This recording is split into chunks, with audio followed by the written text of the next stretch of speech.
하나님의 백성으로 살라, 이런 제목이 되겠습니다. 자, 하나님의 백성으로 사는 것이 어떤 삶인가?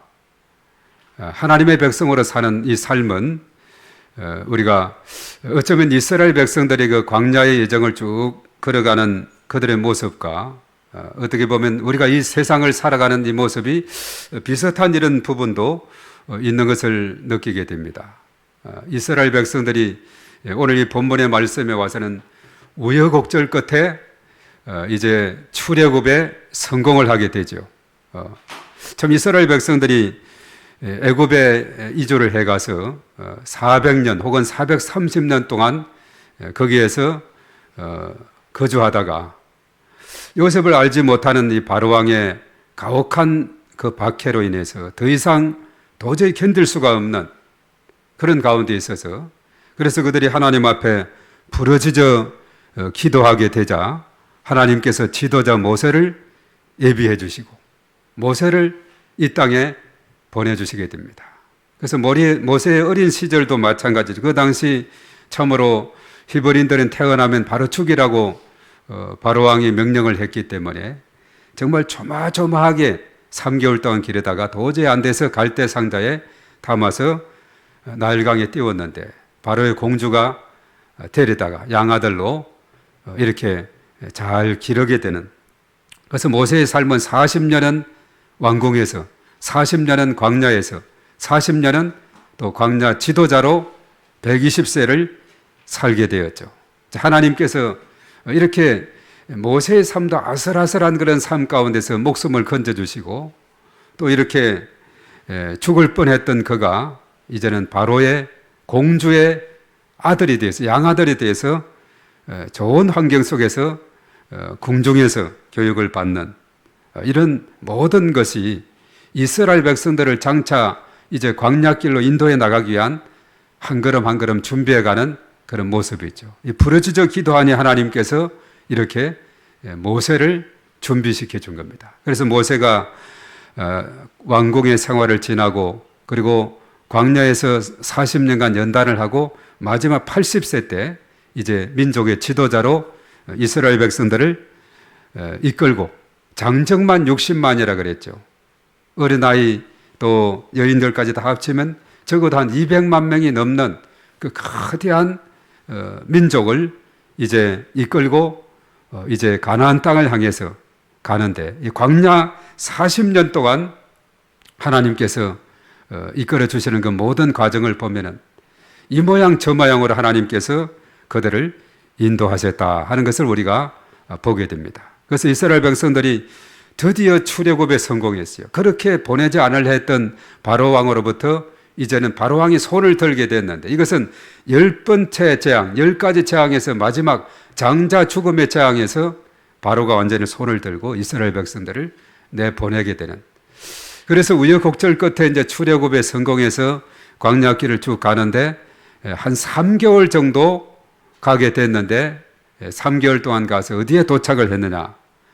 시나이 반도, 시내산 아래쪽에 도착을 하게 되었습니다. 그래서 거기에 대한 이야기들이 쭉 이렇게 출애굽기 19장부터 이제 시작이 되고 있어요. 그래서 거기에 시내산에 도착해서 거기에서 한 1년 정도 머물게 돼요. 이것을 이제 민수기에서는 11절에서 12절에 그랬습니다. 그 당시 이스라엘 백성들을 광야에서 구름 기둥과 불 기둥으로 인도했죠. 오늘처럼 때약볕이 뜨거운 때는 그늘이 얼마나 참 도움이 되는지 몰라요. 잠시 걸어가도 그늘로 가는 거하고 햇빛 쪽으로 걸어가는 건 큰 차이가 나죠.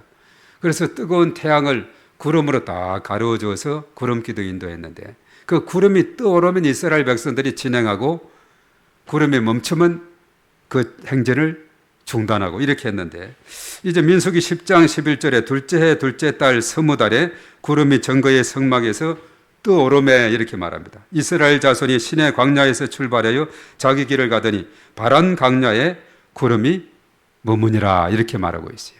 예. 그래서 이제 구름이 떠오르면 행진하고 멈추면 서고 이것이 이제 이스라엘 백성들의 광야의 여정인 것을 우리가 보게 됩니다. 그래서 이제 시내산에서 일어난 일들이 오늘 출애굽기 19장에서부터 그 다음에 레위기서 전체, 그리고 민수기 10장 10절까지, 오늘 구름이 떠오르기 전 11절 그 전까지 이 내용이 이 시나이 반도, 그 시내산 아래쪽에서 있었던, 그러니까 한 1년 동안의 기간 동안 있었던 내용이 담겨 있습니다. 이 시내산에서 체류하는 동안에 일어난 일은 이스라엘 역사에 있어서 아주 중요한 일이 일어나게 되어 있습니다. 그 이유는 뭐냐 하면 이 기간 동안 이스라엘은 출애굽의 구원자이신 하나님과 그들과의 관계를 새롭게 이해하게 되었고, 하나님의 백성인 신앙 공동체로 새 출발할 수가 있게 되었다 하는 겁니다. 그래서 시내산에서 이스라엘 백성들은 하나님과 언약을 맺었어요.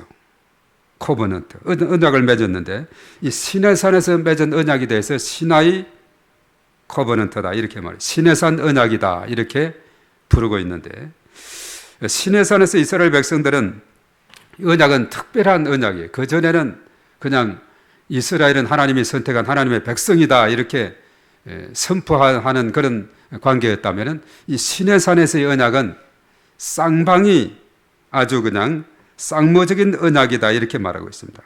서로가 어떤 그런 관계 속에서 아주 책임과 의무를 다해야 되는 이런 부분입니다.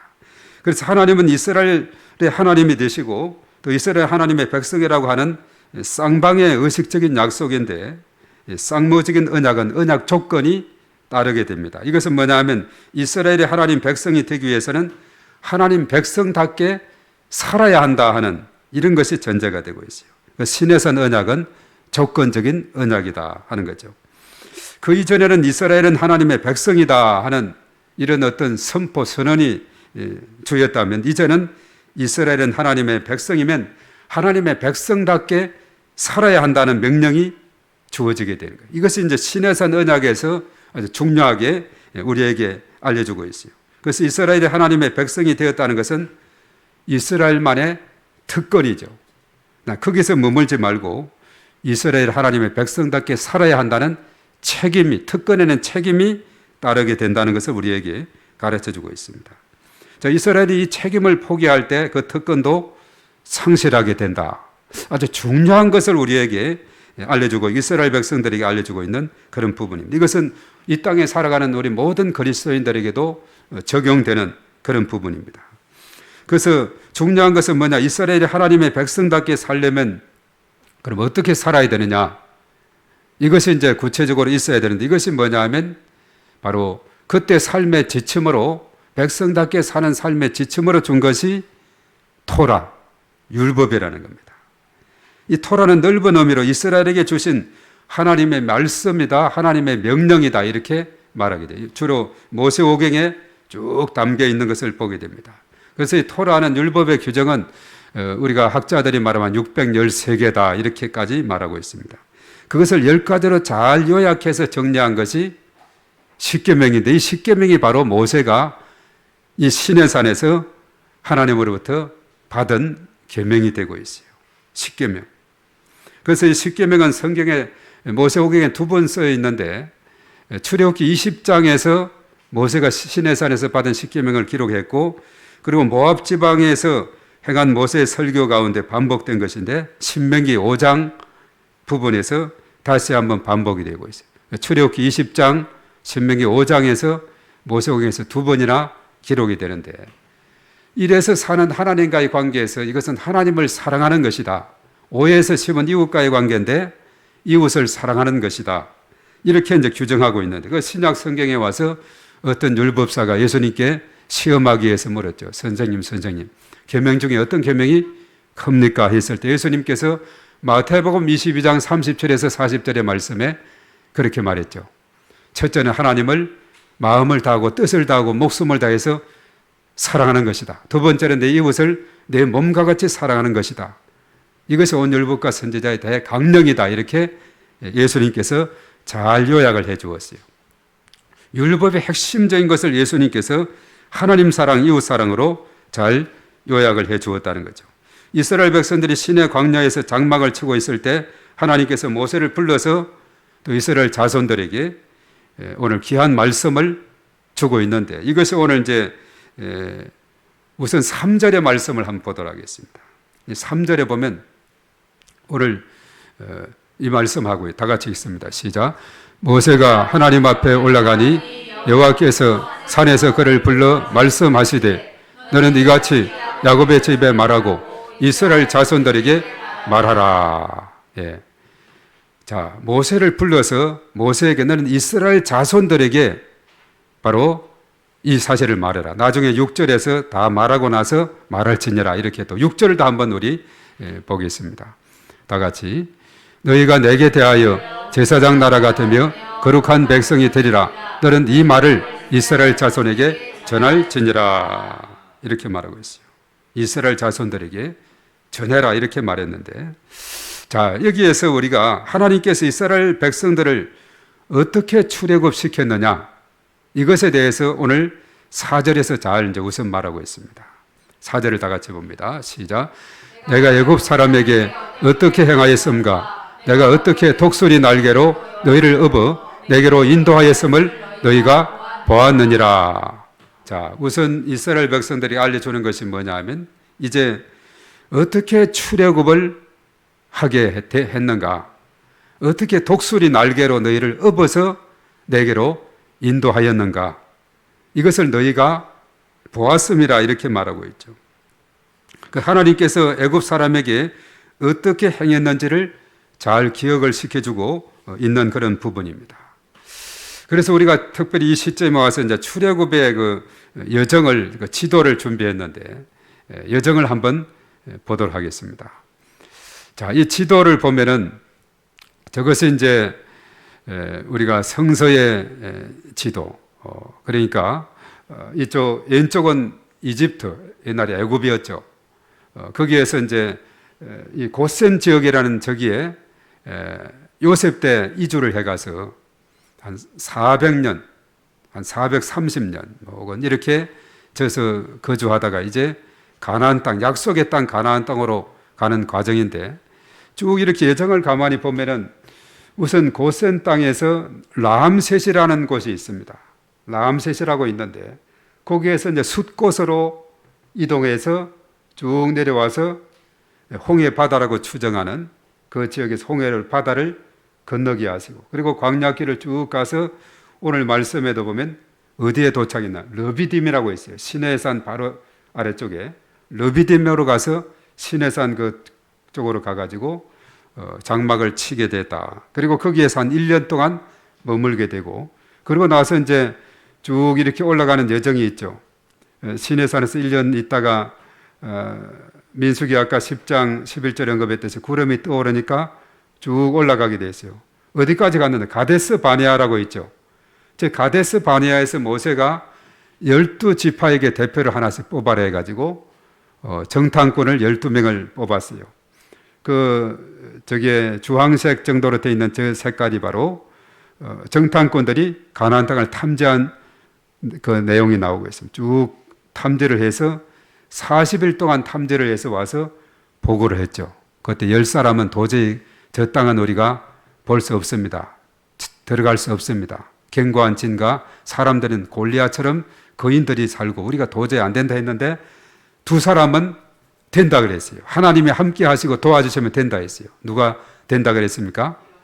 예, 여호수아와 갈렙은 하나님이 함께 하시고 도와주시면 된다고 했죠. 그래서 나중에 여호수아와 갈렙을 제한 모든 1세대들은 저 광야에서 죽임을 당하고 여호수아와 갈렙, 모세도 저기에 나중에 이제 모압 평지 느보산이라고 있는 거기에서 가나안 땅을 바라보기만 하고 거기에서 최후로 신명기에서 다음 세대들을 향해서 율법의 말씀을 재정리를 해주고는 거기서 모세도 가나안 땅을 밟지 못하고 돌아가게 되고 여호수아와 갈렙과 다음 세대들이 들어가게 돼요. 그래서 여기서 녹색은 이제 이스라엘 백성들이 출애굽의 여정을 쭉 언급하고 있습니다.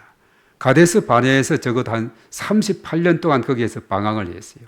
막 그래서 배회를 하고 했다가 정탐꾼들이 돌아오고 그 여호수아 갈렙의 말과 같이 그것을 믿고 계속해서 진행하면 쭉 예시온 개별 쪽으로 내려와서 쭉 북단으로 오늘날 저곳은 요르단 지역입니다. 가가지고 사해바다 그 동편 상단에 느보산이 있죠. 모세는 저기서 생을 마감하게 되고, 그리고 여호수아가 바톤을 넘겨서 이제 그 여리고로부터 해가지고 쭉 저 가나안 땅을 정복하는 그런 내용입니다.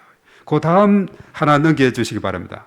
자, 이것은 이제 또 다른 출애굽의 경로인데, 다른 그림인데, 저 나와 있죠. 라암셋에서 숫곳으로 내려오게 되고, 또 홍해 바다로 되어 있는 그것을 건너게 되고, 바다를 육지처럼 건너게 됐죠. 쭉 내려와서 마라, 엘림, 그리고 러비딤까지 가게 되고, 그 아래쪽에 시내산이 있죠. 물론 시내산도 오늘날에는 저것이 맞다, 아니다, 사우디아라비아에 있다 이런 설이 있지만, 그래도 정통적으로는 여기 시내 반도에 있는 시내산, 저것을 시내산, 모세가 십계명 받은 곳이다 이렇게 생각하고 있어요.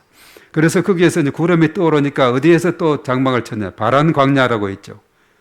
이쪽으로 쭉 올라가면 가데스 바네아 밑에 바란 광야 쪽에서 장막을 쳤다 이렇게 말하고 있어요. 예. 이렇게 해서 이제 가데스 바네아에서 쭉 정탐꾼을 보내고 다시 이렇게 내려와서 올라간 그 내용. 이것을 우리가 그 다음 그림 볼까요?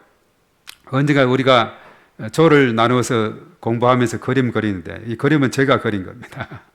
이 그림이 바로 아까 그 내용을 다시 그렸던 부분이에요. 그 홍해 바다 쪽을 저렇게 표시가 되어 있죠.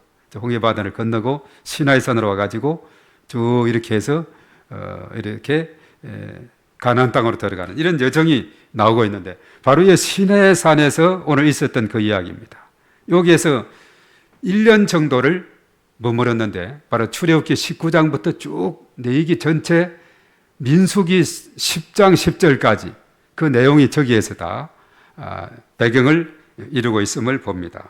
지도는 여기까지 이제 보면 되겠는데, 자, 이런 여정을 통해서 이스라엘 백성들이 광야 40년을 가는데, 우선 큰 장벽이 뭐가 있었느냐? 홍해 바다, 아까 있었습니다만 홍해 바다가 놓여 있어요. 그런데 또 바로가 변심을 해가지고 애국 군대를 출동을 시켰어요. 저 이스라엘 백성들 잡아와라 이렇게 보낸 거죠. 그 이스라엘 백성들은 가고 있는데 앞에는 홍해 바다가 막혀 있고 뒤에는 애국 군대가 처그덕처그덕 따라오고, 자, 이런 상황이 있을 때 이것을 말해서 한문으로 뭐라 그러죠? 앞으로 갈 수도 없고 뒤로 또 갈 수 없는 진퇴양난이다 이렇게 말하죠. 이런 상황이 있을 때 모세가 하나님 앞에 간절히 기도하게 되니 홍해가 막, 우리가 전에 그 십계영화인가 그런 데 보면은 막 바람이 계속 불면서 그냥 바다가 벽을 이루게 되고, 이스라엘 백성들은 육지처럼 건너는데 애국 군대가 막 따라와서 그 바다로 들어왔는데 물이 원상복귀가 되니까 그 마차들이 그냥 둥둥 떠다니고 애국 군인들은 다 익사를 해버리는 이런 장면을 보게 되죠. 홍해 바다를 이렇게 해서 건너게 했고, 아까도 그랬죠. 구름기둥, 불기둥으로. 낮에는 그렇게 뜨거운데 구름기둥을 막아주고 밤에는 또 추워요. 그래서 밤에는 불기둥으로 훈훈하게 해주시고, 그리고 또 사람이 살아가려면 필요한 것이 뭐죠? 만나와 메추가락이 먹어야 되죠. 또 반석에서 물이 나게 해서, 물도 없으면 사람이 살아갈 수가 없죠. 물을 먹이시고, 그리고 그 신이 해이지 아니하고, 우리가 신명기 8장에 보면 옷이 해이지 않는, 참 하나님의 은혜가 너무나 큽니다. 신도 그 신을 신어도 새로운 신을 사신지 않아도 그대로 멀쩡하게 있고, 옷도 마찬가지고, 그리고 광야에는 텐트를 치면 정갈들이 많은데 그 정갈로부터도 그 톡 쏘면 아주 독이 있어가지고 심하면 죽을 수도 있는 그런 정갈, 독한 정갈로부터 보호해 주시고, 정말 이 모양 저 모양으로 인도해 주신 그것을 오늘 여기에서 기억을 하는 겁니다. 이스라엘 백성들을 어떻게 출애굽시켰는가, 이것을 거기에서 오늘 말씀을 해주고 있는데, 이것을 모세를 통해서 이스라엘 백성들에게 좀 알려주어라 이거죠. 그리고 독수리 날개로 업어서 내게로 인도하였음을 기억시키는 것을 봅니다. 좀 전에 언급했듯이 이 모든 것이 보면 독수리가 날개로 그 새끼를 보호하듯이 하나님께서 이스라엘 백성들을 보호해 주시고 인도해 주셨어요. 그리고 그 만나는, 메추라기는 어느 정도 내리다가 끝났는데 만나는 근 40년 가까이 내렸어요. 언제 그쳤느냐? 우리가 여호수아 5장 12절에 보면 가나안 땅에 들어가서 천동사를 짓고 이제 곡식을 먹을 때 만나가 그치게 되었다. 이렇게 말하고 있습니다. 참 놀라운 일이죠. 그리고 사실 이제 광야길에서 출애굽기 17장에 보면 아말렉이 전쟁을 하게 됩니다. 아말렉과. 거기에서 모세는 산 꼭대기에 올라가서 손을 들고 기도하고 여호수아는 군대를 이끌고 나가서 싸우는데 손을 들면 이스라엘이 이고 손을 내리면 지게 됐을 때 아론과 훌이 양쪽에서 손을 잡아주어서 결과적으로 이스라엘 여호수아의 군대가 아말렉을 물리친 줄로 믿습니다. 그리고 나중엔 아모리 지역에 가서 또 왕 시혼 왕 그리고 바산 왕 옥 민수기 21장에 가면 나와 있습니다.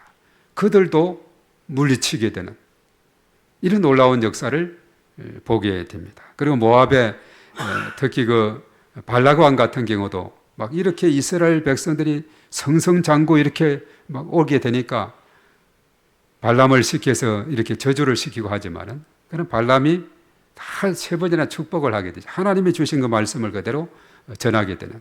그래서 주변의 이방 나라들까지도 이스라엘 백성들이 벌벌 떨게 돼요. 왜냐하면 하나님께서 함께 하시고 하나님께서 독수리 날개 업듯이 업어서 보호하시고 지켜주시기 때문에 아말렉을 물리치고 아모리 또 시온 왕을 물리치고 바산 왕 또 옥을 물리치고 또 지금 모압 왕도 벌벌 떨고 있고 그리고 이제 앞으로 있을 여리고성을 무너뜨리고 아이성을 무너뜨리고 중부 남부 북부 가나안 전체를 점령해서 이스라엘 백성들이 이제는 그 땅을 지파별로 분배를 해서 살 수 있도록 이렇게 하는 이 모든 것이 하나님의 인도하심이 아니면 있을 수 없는 일이다. 그때그때마다 위기와 어려움과 참 여러 가지 그 고통의 날들이 있었지만 하나님께서 한 걸음 한 걸음 인도해 주신 거예요. 어쩌면 우리 인생길을 걸어가는 우리의 삶 가운데 하나님이 지켜주시고 인도하시는 것과 같은 그런 것을 보게 됩니다. 그래서 오늘 특별히 이제 5절과 6절의 말씀에 이스라엘 백성이 하나님과의 언약을 듣고 지키면은 어떻게 해 주실 것인가 지키게 된다면 오늘 세 가지로 요약을 해보도록 하겠는데 첫 번째는 하나님의 소유로 삼아 주시겠다 그렇게 말하고 있습니다. 자, 5절 6절 한번 읽고 하겠습니다. 다 같이 시작. 세계가 다 내게 속하였나니 너희가 내 말을 잘 듣고 내 언약을 지키면 너희는 모든 민족 중에서 내 소유가 되겠고 내 소유가 그리고 6절 너희가 내게 대하여 제사장 나라가 되며 거룩한 백성이 되리라 너는 이 말을 이스라엘 자손에게 전할지니라. 너희는 내 소유가 되겠다. 하나님의 소유가 되고 그 다음에 제사장 나라가 되게 할 것이고 거룩한 백성이 되리라. 이 세 가지를 그들에게 말해주고 있어요. 그 조건이 있습니다. 내 말을 잘 듣고 지켜야 된다. 지켜야 된다. 그리 하게 되면은 이 세 가지를 너희들에게 줄 것이다. 이런 약속을 하고 있는 이것은 일찍이 아브라함 때부터 있어 왔던 그런 내용들이 계속해서 이어지고 있음을 우리가 보게 되는데 자, 우선 하나님의 소유가 되게 해주겠다 하는 이것인데 자, 사람은 세상에서 어느 소속에서 속해 있는지 이건 참 중요한 겁니다. 전 세계가 한 200나라가 넘게 있죠. 이 지구상에. 자, 200나라가 넘는데 자, 여러분들은 어느 나라에 소속이 되면 좋다고 생각이 됩니까? 예. 우리는 대한민국 국적을 가진 대한민국 소속으로 되어 있어서 당연히 대한민국 너무나 좋은 나라죠. 몇 년 전에 북유럽을 갔을 때, 야, 그 나라, 핀란드, 덴마크, 노르웨이, 스웨덴, 야, 그 나라가 참 멋있는 나라더라고요. 특별히 사회보장제도가 잘 돼 있어서, 야, 이 나라에 소속이 돼 있으면 특별히 그 노년에 사회복지제도가 잘 돼 있다 하니까 참 부러움의 대상이 되게 돼 있어요. 제 친구 중에서 카나다에서 목회하다가 지금 한국에서 지금 목회하고 있는 친구도 야, 이제 노년이 되면 카나다로 다시 돌아갈까? 그게 참 저도 좋은 이런 생각을 하는 친구도 있는 것을 보게 됩니다. 뭐니 해도 우리 대한민국, 자랑스러운 대한민국이죠. 많은 외국인 근로자들은 우리나라 와서 일하면서 그들에게 만약에 대한민국 국적을 참 부러움의 대상으로 그렇게 생각을 하겠죠. 대한민국 국적을 준다면 얼마나 그들이 기뻐하겠어요. 한국 국적을 가지게 되면 이 우리나라에서 주는 여러 가지 많은 혜택을 누리면서 마음껏 일하면서 살 수가 있기 때문에 그렇죠. 그런데 그들이 그렇지 못하죠. 비자가 기간이 만료가 되면은 자기 나라로 돌아가야 되기 때문에 참 그들의 마음이 편치 못해요. 그래서 어떤 사람은 불법 체류자로 그냥 남는 경우도 있는데 많은 불법 체류자가 있다 그래요. 잡히면은 또 추방을 당하게 되는 그런 가운데 있어요. 그래서 대한민국 국적을 그들이 소유할 수 있다면 꿈에도 소원이겠죠. 우리 성도들은 대한민국 국적을 소유했을 뿐만 아니라 또 천국에 대한 시민권도 저와 여러분들에게는 있는 줄로 믿습니다. 믿음으로 하나님의 자녀가 되었기 때문에 그랬죠. 믿지 않는 사람들은 바로 마귀의 자녀, 마귀의 소유가 되는 것입니다. 그런데 오늘 하나님께서 이사야 43장 1절에 그럽니다. 야곱아 너를 창조하신 여호와께서 지금 말씀하시느니라. 이스라엘아 너를 지으신 이가 말씀하시느니라. 너는 두려워하지 말라. 내가 너를 구속하였고 내가 너를 지명하여 불렀나니 너는 내 것이라.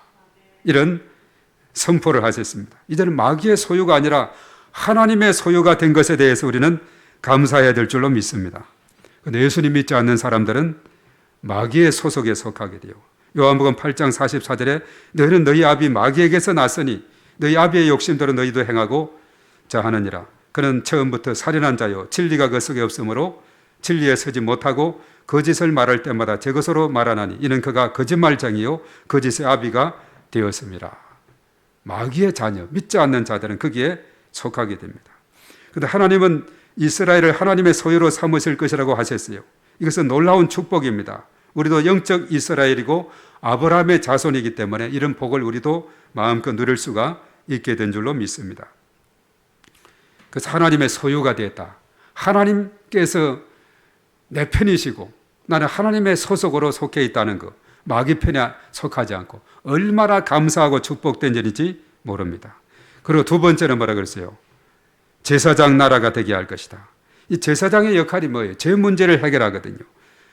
복음 전파, 바로 예수님은 인생 문제의 해답이 되십니다. 이 복음을 잘 전함으로 인해서 죄 가운데서 헤매는 자들에게 자유를 심어주게 되는 겁니다. 성경에는 죄를 사하려고 하면은 피를 흘려야 된다고 히브리서 9장 22절에 말했어요. 그런데 구약시대는 대제사장이 홀로 1년에 한 번씩 지성소에 들어가서 자기와 백성들의 허물을 위해서 피를 흘려야만 했어요. 이것도 불완전했어요.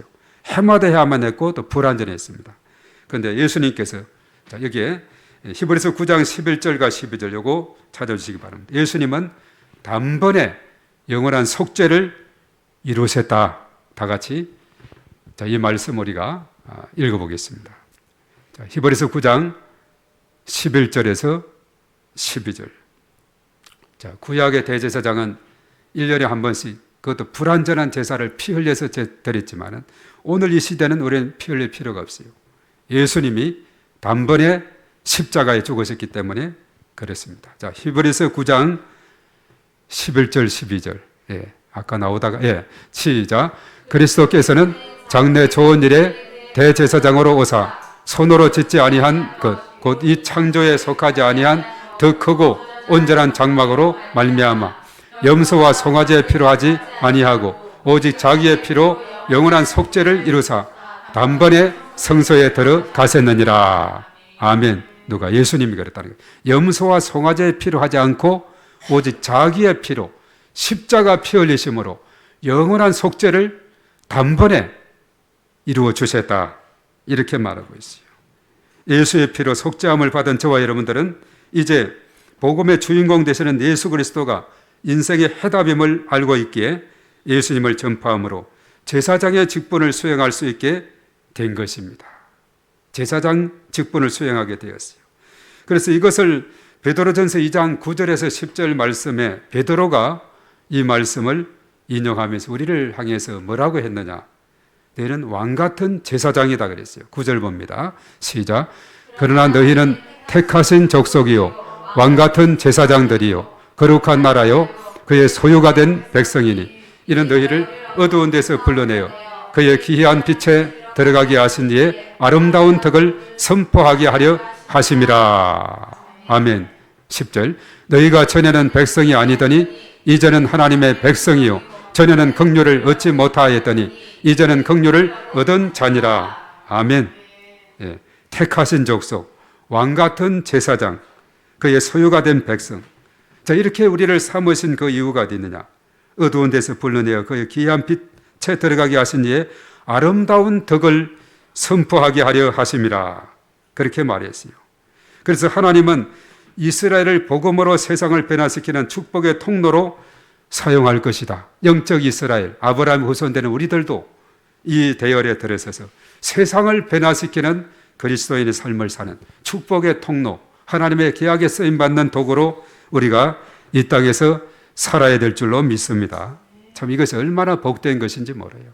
이 나라 민족이 이 땅에 140년 전에 1885년 이 땅에 4월 5일이죠. 그때 식목일날 선교사님들이 와서 2025년 140년 동안 이 땅에 하나님께서 복음의 씨앗을 심어주시고 이제 5대학 6대주를 향해서 주의 복음이 전파되어 갈 수 있도록 인도하신 것 너무나도 감사한 일인 것입니다. 미국 다음으로 우리나라가 두 번째로 선교사가 많다 그랬죠. 정말 영광스러운 일이 아닐 수가 없는 겁니다.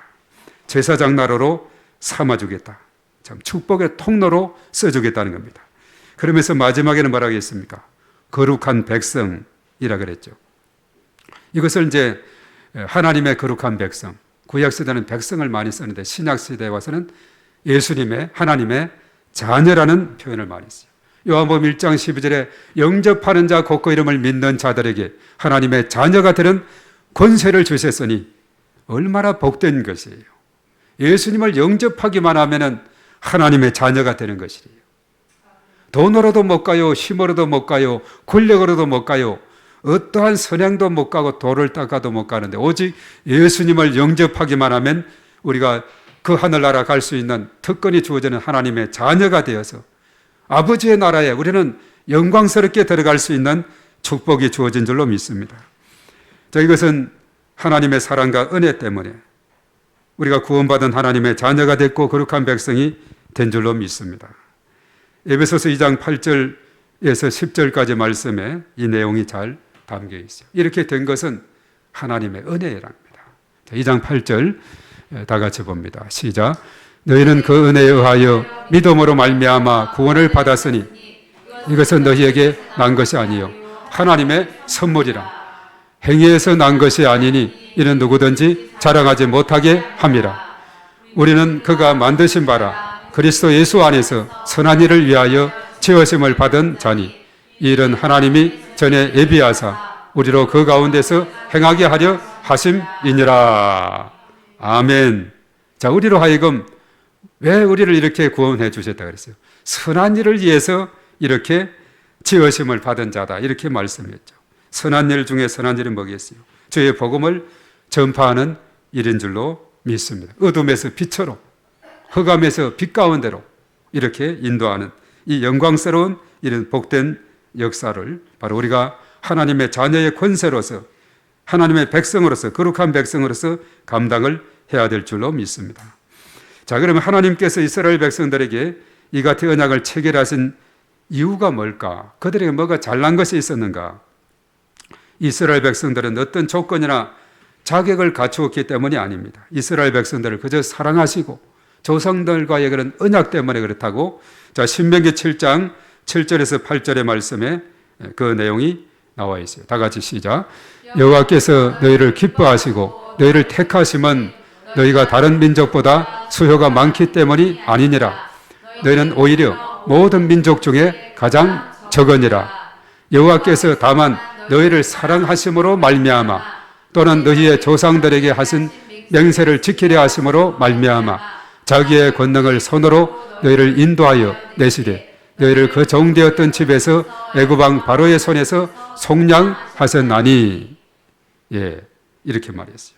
우리를 사랑하기 때문에 조상들과의 그런 맹세를 지키기 위해서 하나님은 신실하신 분이에요. 우리가 하나님의 그 약속을 보면은 그렇습니다. 아브라함을 불러서 내가 지시하는 땅으로 가라. 너는 많은 민족의 조상이 될 것이다. 복의 근원이 될 것이다. 창세기 12장에서 했는데 땅에 대한 약속도 이제 광야길을 지나고 출애굽을 위해서 광야길을 지나고 가나안 땅을 이제 정복하기까지 수백 년의 세월이 흘려도 성취했죠. 아들에 대한 약속 75세의 부름을 받고 100세에 이삭을 주었죠. 그리고 나중에 밖으로 나가서 저 하늘의 별들을 봐라. 도시에서는 별들이 많이 안 보이지만 시골길에 가보면 별이 쏟아지게 많죠.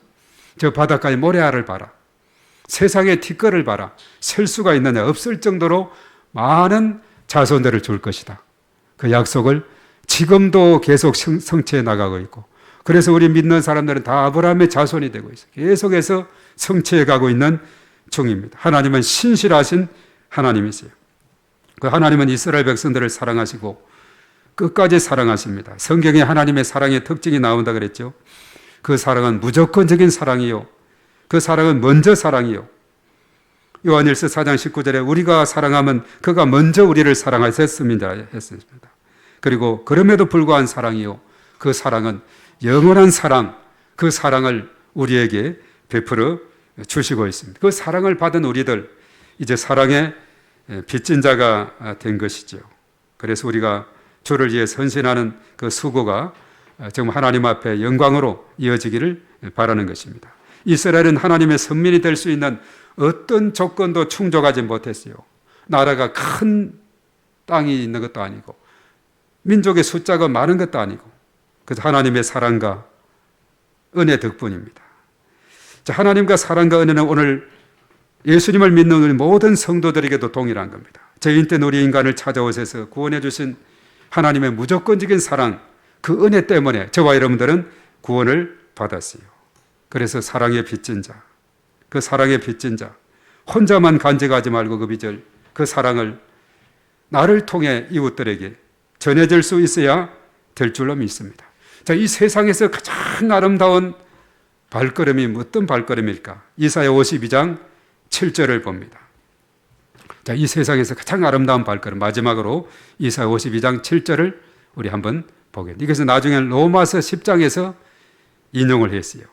사도 바울이 그 말씀을 인용했습니다. 자, 어떤 발걸음인가? 다 같이 시작. 좋은 소식을 전하며 평화를 공포하며 복된 좋은 소식을 시온을 향하여 이르기를 내 하나님이 통치하신다 하는 자의 산을 넘는 발이 어찌 그리 아름다운가. 예. 오늘 이것은 아침에 우리 묵상 제가 보낸 이사야 52장 7절 나오죠. 우리가 묵상을 다 읽지 못하더라도 칸마해서 성경 구절 한 구절 내지 두 구절 한 그것만 읽어도 은혜가 돼요. 오늘 말씀은 바로 이사야 52장 7절 53장 5절의 말씀이죠. 바로 그 말씀에 오늘 나오고 있어요. 산을 넘는 아름다운 그 발이 어찌 그리 아름다운가. 그래서 이것을 사도 바울은 로마서 10장 14절에서 그런즉 그들이 믿지 아니하는 일을 어찌 부르리요 부르지 못한 일을 어찌 믿으리요 전파하는 자가 없이 어찌 들으리요 보내심을 받지 아니하였으면 어찌 전파하리요 기록된 바 아름답도다 좋은 소식을 전하는 자들의 발의의 함과 같으니라. 바로 이사야 52장 7절의 말씀을 인용해서 그랬어요. 아름답도다 좋은 소식을 전하는 자들의 발이여, 이렇게 말하고 있어요. 예. 이 세상에서 가장 아름다운 발걸음은 어떤 발걸음이냐? 복음 들고 가는 발걸음이 가장 아름다운 발걸음이라고 말해요. 하나님께서 기뻐하시고 영광을 받는 그런 발걸음이 될 줄로 믿습니다. 자, 오늘 말씀을 통해서 우리 각자에게 주신 역할이 무엇인가, 또 사명이 무엇인가를 깨닫고 세상을 변화시키는 예수님의 제자로 살아가는 복된 삶이 되어야 될 줄로 믿습니다. 우리 각자는 스스로 돌이켜보면서 지금 내 삶의 현장에서 하나님께서 맡기신 사명을 얼마나 잘 감당하고 있는지 우리가 점검해 봅시다. 특별히 내게 부족한 부분이 무엇인지 함께 나누면서 우리가 함께 결단의 시간으로 나가야 될 줄 믿습니다. 저와 여러분들 이제 하나님의 백성된 자로서 하나님께서 기뻐하시는 삶을 살아야 합니다. 하나님이 기뻐하는 삶이 뭐겠어요? 하나님의 백성답게 사는 삶이라고 말씀을 했습니다. 율법에 순종하며 사는 겁니다. 위로는 하나님을 사랑하고 옆으로는 이웃을 사랑하는 삶입니다. 하나님의 사랑은 예배의 회복과 예배의 모범을 통해서, 이웃 사랑은 뭐겠어요? 뭐니 해도 복음 들고 가는 발걸음, 전도가 바로 가장 이웃 사랑의 좋은 길인 줄 믿습니다. 예배의 회복과 전도 열정을 회복해서 온전히 하나님을 기쁘시게 하는 복된 삶을 살아야 합니다. 그래서 이러한 하나님의 은혜가 늘 함께해서 하나님의 축복이 저와 여러분들에게 넘치시기를 주의 이름으로 축복합니다. 오늘 이 시간 우리 하나님 앞에 기도하기 전에 축복의 통로 우리 부르겠습니다.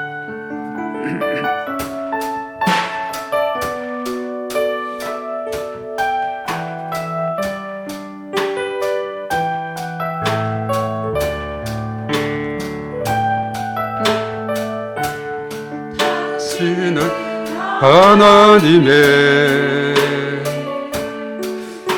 은약 안에 있는 축복의 통로, 당신을 통하여서 열방이 주께 돌아오게 되리. 당신은 하나님의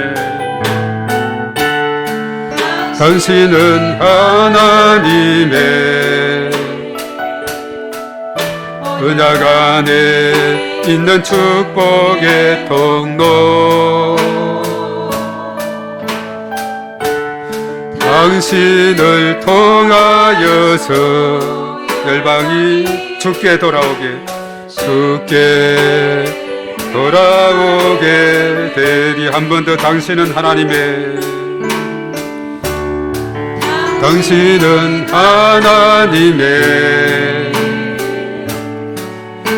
은약 안에 있는 축복의 통로, 당신을 통하여서 열방이 주께 돌아오게 되리. 당신은 하나님의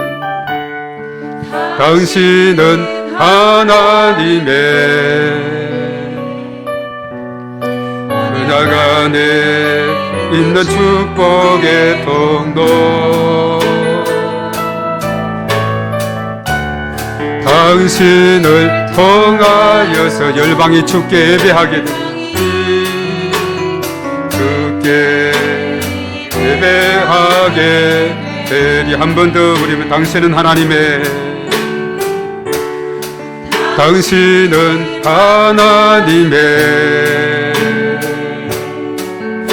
은약 안에 있는 축복의 통로,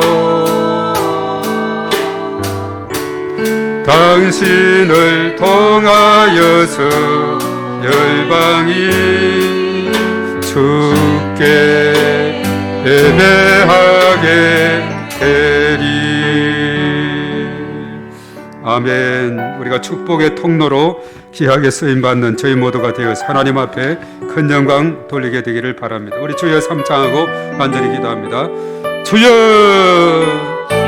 주여, 주여.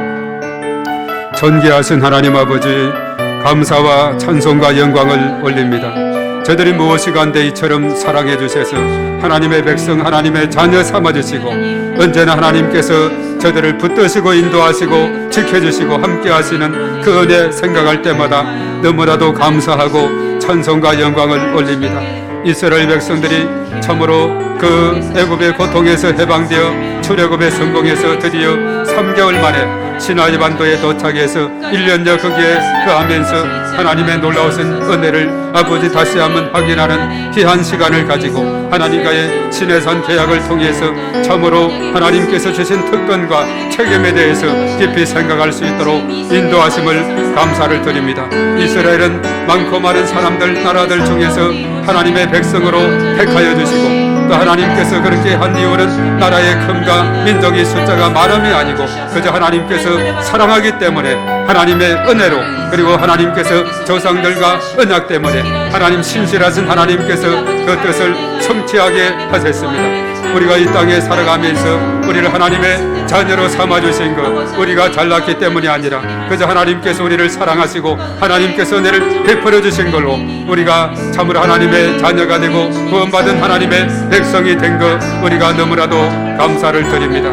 하나님께서 과거 이스라엘 백성들에게 모세를 통해서 참으로 하나님의 소유요 제사장 나라요 아버지 하나님께서 이제는 그들을 통해서 하나님의 놀라운 역사를 이루가기를 원하시는 하나님 아버지, 하나님께서 친히 저희들 가운데도 함께 하셔서 참으로 저희들이 하나님의 백성으로서 하나님의 자녀로서의 권세를 가지고 저희의 복음을 땅끝까지 전파하는 저희 모두가 될 수 있도록 인도하여 주시옵시고, 그러므로 말미암아 하나님의 나라를 든든히 세워가는 저희 모두가 될 수 있도록 인도하여 주시옵소서. 참으로 이 사실, 이 말씀을 우리가 잘 깨닫고 참으로 이루는 하나님을 사랑하고 옆으로 이웃을 사랑하는 그 믿음이 저희들 가운데 충만하게 일어나게 도와 주시옵소서. 그러기 위해서 우리가 예배 생활에 승리하게 하시고 전도에 승리하는 저희들 다 될 수 있도록 인도하여 주셔서 이 세상에서 가장 아름다운 발걸음, 복음 들고 가는 발걸음, 또한 주의 전에 예배하러 가는 그 발걸음이 아름다운 발걸음인 줄로 믿습니다.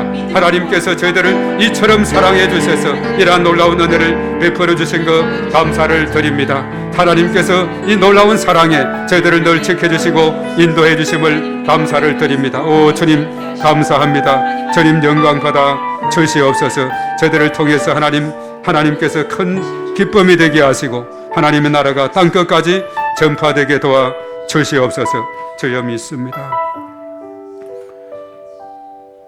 존귀하신 하나님 아버지 감사를 드립니다. 저들이 무엇이간데 이처럼 사랑하셔서 하나님의 자녀 삼아주셨나이까. 이스라엘 백성들 그들의 역사 속에서 볼 때 애굽의 고통에서 건져주시고 출애굽하게 하시고 출애굽의 성공에서 광야길 3개월 만에 시나이 반도까지 갈 수 있도록 인도하셔서 그곳에서 시내산 언약을 통해서 특권과 책임에 대한 그 가르침, 이스라엘 백성들이 하나님의 백성이면 하나님의 백성답게 살아야 된다는 그 사실로 율법을 주시고 그 핵심으로 하나님 사랑과 이웃 사랑을 우리에게 깨우쳐 주심을 감사를 드립니다. 저들도 아브라함의 후손으로 예수님의 십자가 피공로지에서 하나님의 자녀가 된 것 너무나도 감사를 드립니다. 우리의 살아가는 그 모든 삶이 광야 이스라엘 백성들 가운데서 주셨던 그 은혜와 그 사랑, 우리 가운데도 지금까지 함께 하시고 앞으로도 함께 하시고 인도하실 것을 찬양하며 주의 이름을 높여드립니다. 언제나 주님의 그 사랑에 감사하며 살아가는 저들이 다 될 수 있도록 은혜를 더하여 주시옵소서. 오늘 여기 우리 한 심령 지금까지 살아온 그 모든 것이 하나님의 은혜요 하나님의 사랑의 덕분임을 고백합니다. 앞으로도 하나님께서 변함없이 저들의 삶 가운데 언제나 동행하시고 형통하게 하시고 충만케 하여 주실 것을 믿습니다. 오늘 특별히 김연태 집사님, 하나님께서 그 마음속에 함께 하시고 그동안 지켜주시고 인도하신 하나님, 저를 통해서 하나님 영광 받으시고 저 마음속에 성령의 충만하심으로 함께 하시고 믿음에 견고히 서서 언제나 주 안에서 승리하는 복된 삶을 살아가게 도와 주시옵소서. 모태신앙으로 태어나서 형님도 목사님이었고 조카도 목사로서 참으로 귀하게 쓰임받는 가정의 집안인데 하나님께서 우리 김 집사님을 통해서 큰 영광을 받아주실 줄로 믿습니다. 오늘 시간 저희들 각자의 마음속에 하나님의 넘치는 은총으로 은혜를 더하여 주시옵소서. 이제는 우리의 길과 진리와 생명이신 주 예수 그리스도의 은혜와 하나님 아버지의 극진하신 사랑하심과 보혜사 성령님의 내주하시고 인도 역사 충만 기름 부으심이 오늘 이 시간 참여한 우리 모두에와 우리의 가정과 자녀생활, 직장, 사업장 일터에 몸된 교회와 이 나라 민족과 온 열방위에 이제와 영원토록 함께 하시옵기만을 간절히 축원하옵나이다. 아멘.